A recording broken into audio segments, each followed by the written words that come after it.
This podcast is brought to you by members of the Portland community.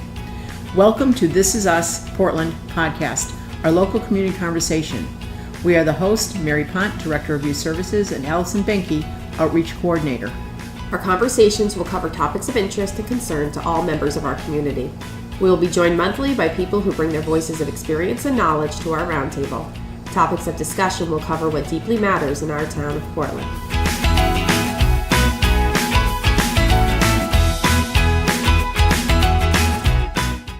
Hello, everybody, and welcome back to This Is Us, Portland, our community conversation. And we are so excited. We again have taken our show on the road.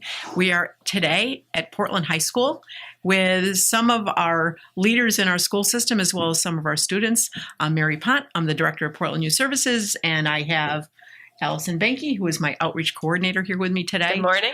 And I'd just like to go around the table and just introduce yourselves, please.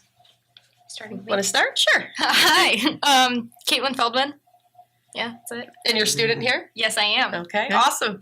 Allison, Hine. I am the principal at Brownstone Intermediate School. Which is our grade 5-6 school. 5-6. I'm Shane Tewksbury. I'm a student. I'm Sage Watrous. I'm a sophomore at Portland High School. And I'm Thanks. Kate Lawson. I'm the principal of Portland High School. Welcome to the table. I think we're all here today to talk, we think, a pretty important conversation in our town. And it's not just our town, it's all over. It's been, Middlesex County for a long time has been talking on this topic, and that is vaping. And I know both the schools have done some background on this and are doing some speaking on it. And I think we're just going to open the conversation and say, why is this a concern? I know all of the different activities that I've been going to for the last 2 or 3 years and prevention side of what I do has been talking about this.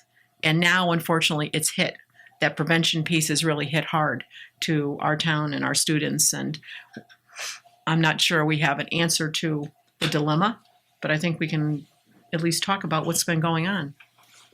Well, I think, Mary, that first and foremost, it is the problem of electronic cigarette use is introducing a whole nother generation to nicotine addiction. Yeah.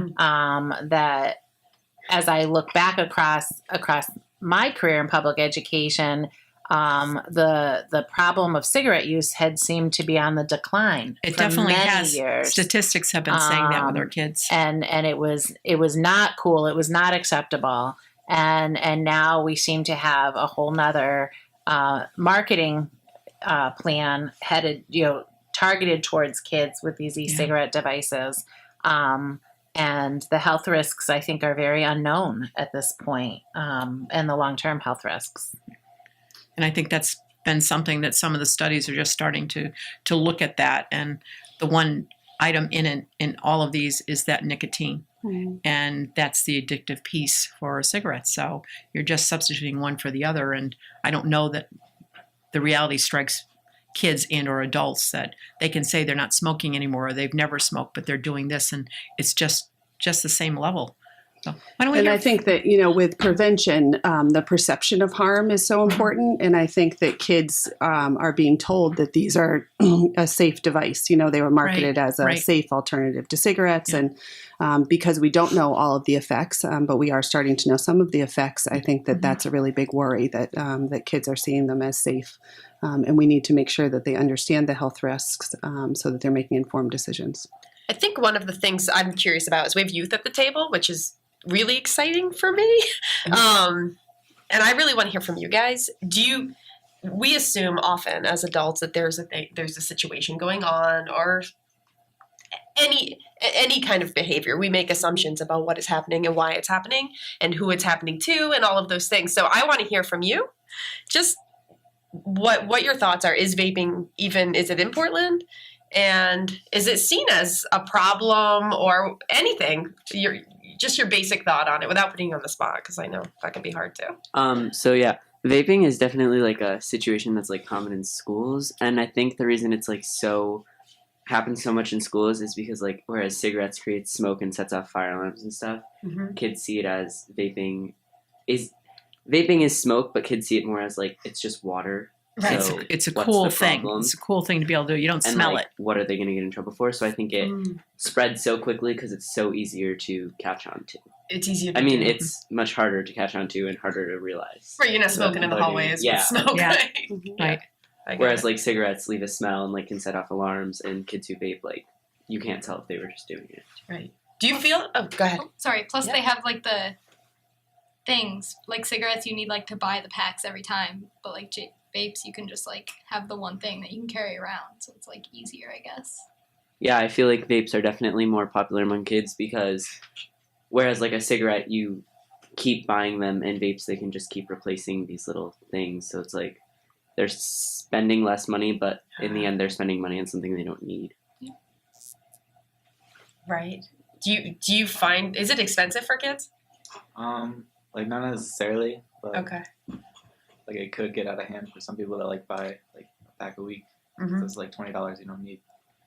Right. Right. Okay. And I think one of the things that when we're talking about the expense of this is what we are finding is that less and less kids have jobs.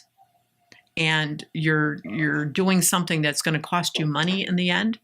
And my assumption is, I always refer to back in the olden days when we had allowances, that were nickels, dimes, and quarters. Allowances now are sizable, maybe. I don't want you to divulge if you're getting allowances or how much you're getting, because we're all going to be jealous of those amounts.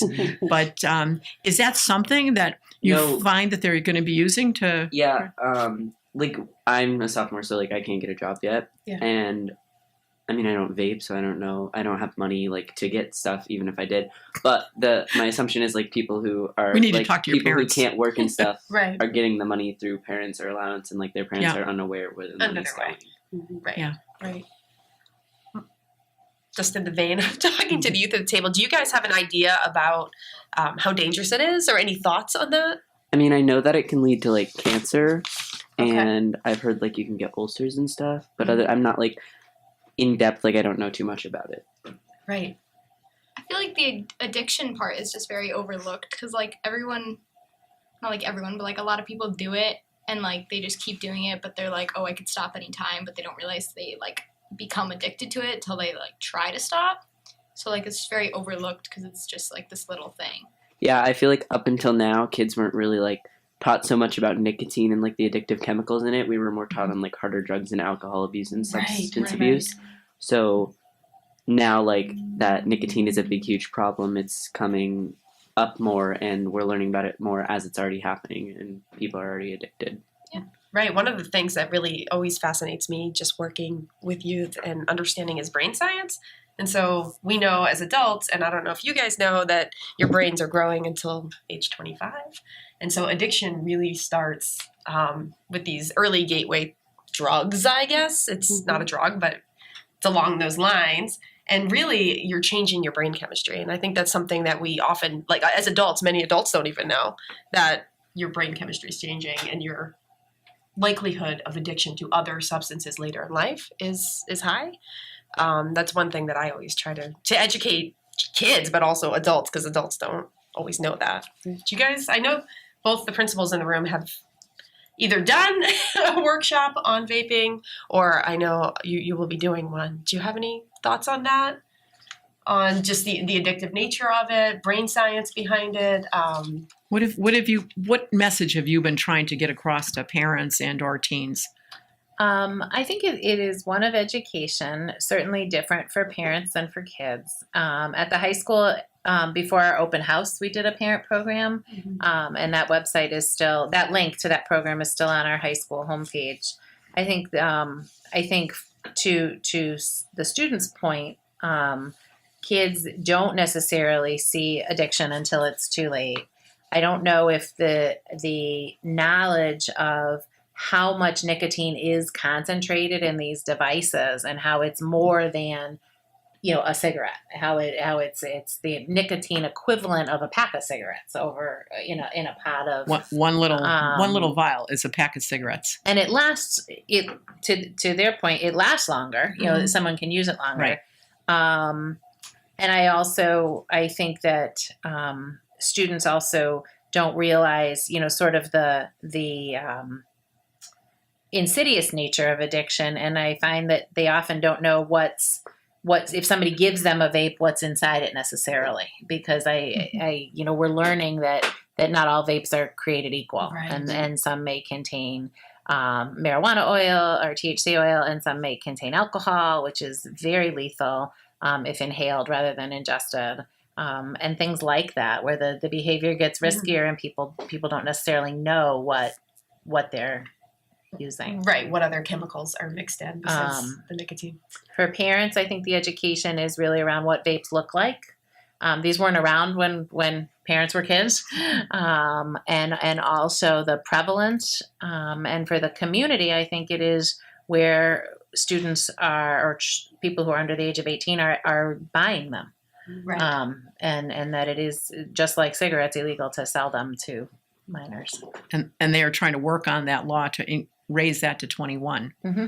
And I know that over the course of time, all those age limits, that 18, it didn't really seem to matter because you always knew somebody that was either 18 was going to buy it for you, or that 18-year-old was going to buy a bunch and make some money on the side by selling it to all of you guys. And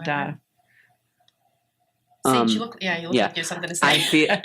I feel like because like teenagers use vapes and stuff, and it's like such a common thing among teenagers these days, the automatic assumption is that like we're educated on it. Mm-hmm. But so teachers and like administrators and stuff are so like they want to teach parents about it and like make sure parents are educated on it and they know what their kids are doing. But like I think it's the kids don't exactly know what they're doing either. So I feel like it should be pushed more to educate the kids, because like I know what it is, but I'm not so educated on the health effects and stuff. Right. I had run into a gentleman who was very proud to say that he had basically started looking at life differently and had stopped the casual drinking that he was doing and then quit smoking. And then I looked as he's clutching an electronic cigarette in his hand, clutching that.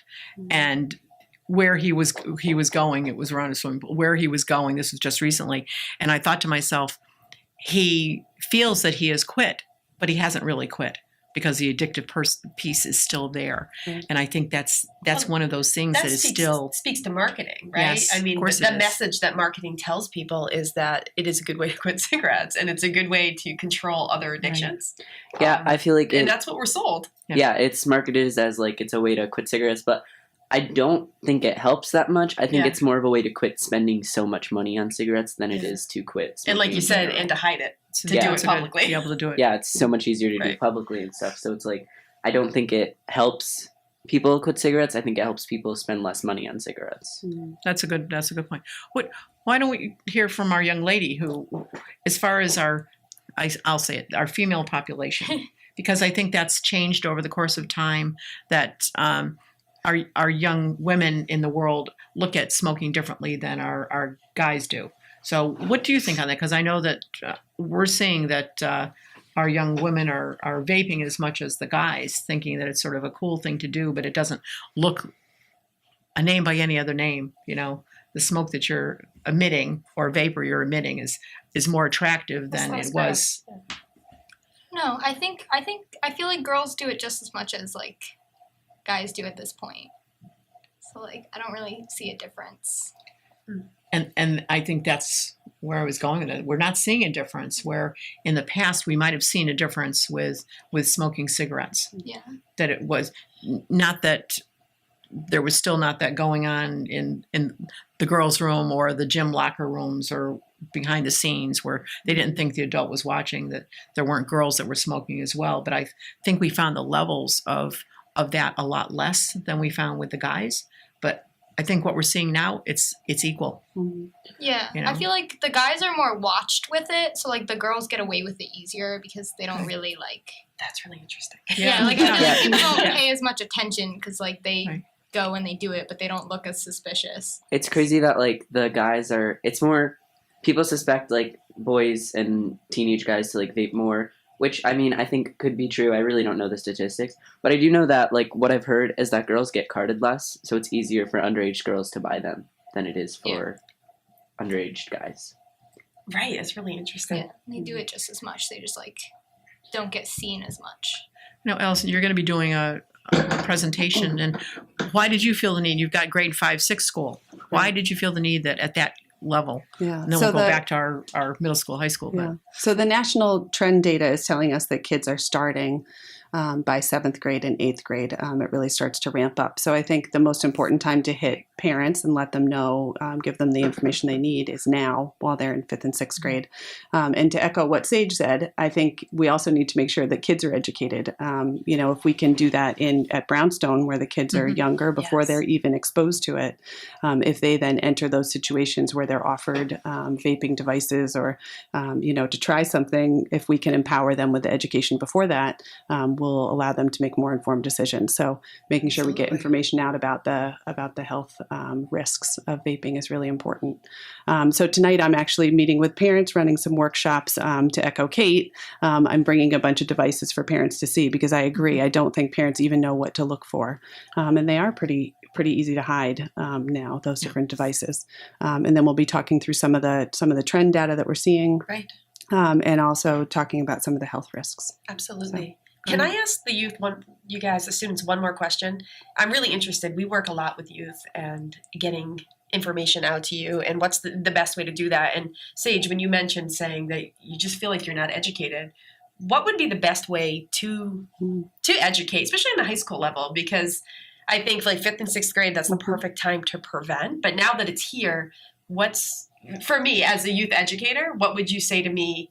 This is what we would listen to, and this is how we'd like to receive the information. Is it in school, or is it through a podcast that you also could get access to, or what would be the best way? I feel like it should be more incorporated into like health classes because like I know that like health class automatically like the first things you learn about is like substance abuse, which is like hard drugs, and alcohol, which all drugs are hard, but like there's the stigma that some are worse than others, which makes some of them okay. And I feel like that's how it is with vaping, is everyone thinks that vaping isn't such a hard drug, so it's like a middle way of doing something cool without doing something dangerous, when really I feel like it's just as dangerous as the other ones.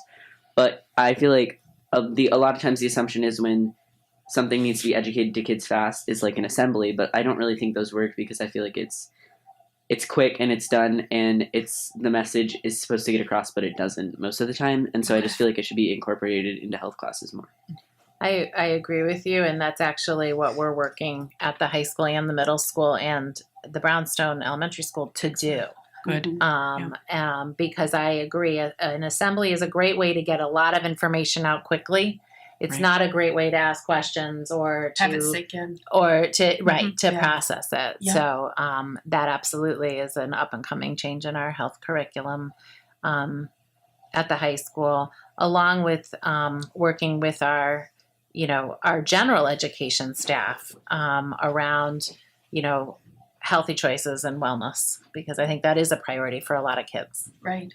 So this is definitely a discussion that I'm excited to have started, and really look forward to spreading the word either in the schools or also on the youth services side, getting programs out there. I want to say a big thank you to everybody. This was wonderful, having everybody come out to the table and really give up their time. We have students here, which is huge. And so a giant thank you to you guys for giving up your time and your space, your safe space. I'm really grateful, and I congratulate you for a really good job using your voices and spreading the word. Are we good? Thank you. I'm going to doubly say thank you so much. And we're just very excited that we were able to cover this very important topic in the town of Portland. And it is going to be definitely a continued subject that we're going to be bringing up and talk to the table in many different venues. So thank you for listening to us today. And till the next time when we bring another important topic your way. We hope you all have felt the energy around this table. I'm Mary Pont, Director of Portland Youth Services. And I'm Allison Behnke, the Outreach Coordinator here for the town of Portland. We thank you for listening, and we look forward to joining you next month.